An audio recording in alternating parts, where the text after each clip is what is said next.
It's been a very busy parliamentary sitting fortnight, particularly for Foreign Minister Penny Wong.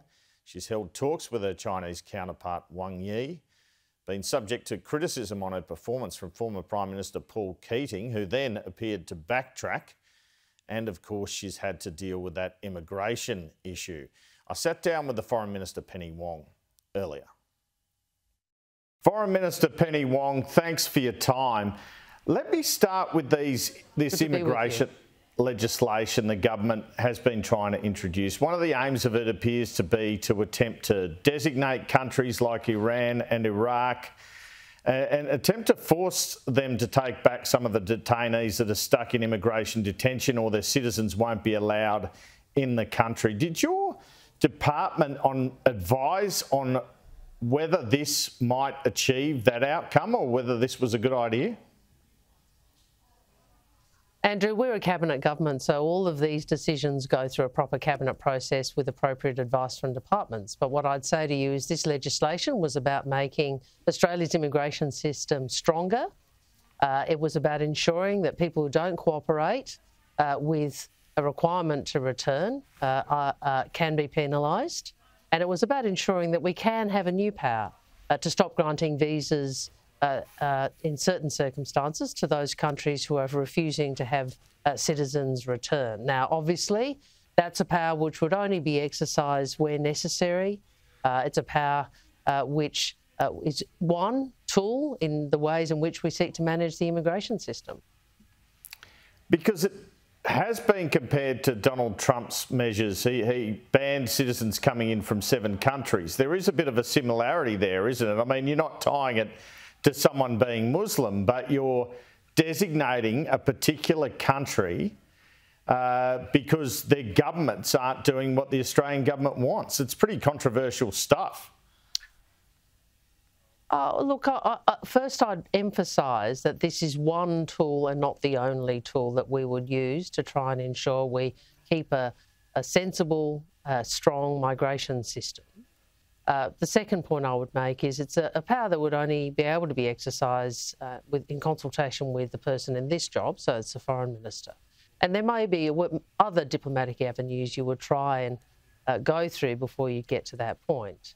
But obviously, there's an issue that we are seeking to address, and we've worked through that carefully within government about how we might address it, and this is what the legislation is seeking to do. Because the Iranian government probably wouldn't listen to us anyway, right? Even if we did this.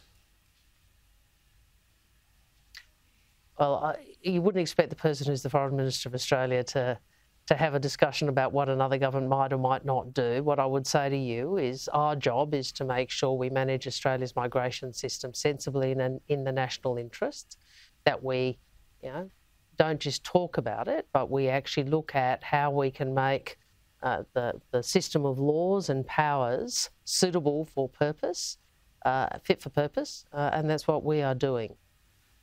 And as you've said yourself before, Iran's a difficult country for women, and yet the government potentially would be stopping Iranian women from escaping that situation to come here. Well, that's a long bow. And the first point I'd make is the people that we are talking about, who are the focus of the legislation, that is those who are here in detention and not cooperating with the requirement to return, have been found not to be refugees. So I think it is important that we recognise we're actually not talking about people who have been found to be genuine refugees. The second point I would make is obviously the power that you're describing is a power. It's not something that would be used in a blanket way, and it's something that would be used as and when necessary. It's an important part of our toolkit in terms of managing migration. It looks like the PM rolled the dice on this. He tried to get the coalition to agree in quick time on it, and the gamble didn't pay off. Is that a fair assessment? No, I think what the Prime Minister and what the government was hoping is that Peter Dutton might act like an adult and look to the national interest rather than political interest. And I know, I think what this week showed is, his party room and he are in a mood to make sure that they say no to whatever they can, even if it's a sensible piece of legislation which he himself should have put in place when he was Home Affairs Minister. All right, but there has been some claims by the opposition that the government hasn't explained the need for the urgency. Can I put to you one possible reason for the urgency? Isn't this primarily about deterring more detainees from taking their cases to the High Court? No, this is about the government identifying areas in our system of managing immigration and the removal of people from Australia who are found not to be refugees and looking at what powers are needed to ensure we can manage that system properly.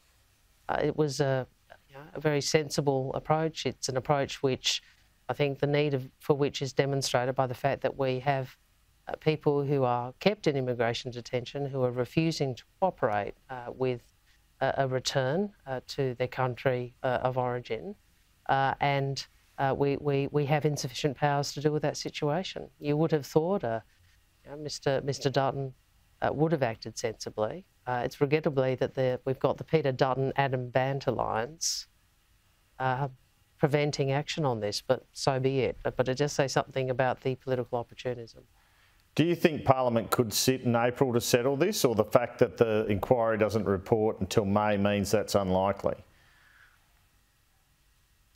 Well, we were prepared to vote for it, and we worked with the opposition to give them an inquiry, to brief them on the bill. They initially were supportive of the legislation or positive about it, and obviously then decided that they could play some politics, and that's regrettable. It's up to Mr Dutton to explain and all of the coalition to explain as the days go by, and the fact that the government doesn't have this power, why they think that's justified. Would you bring Parliament back early if they change their mind?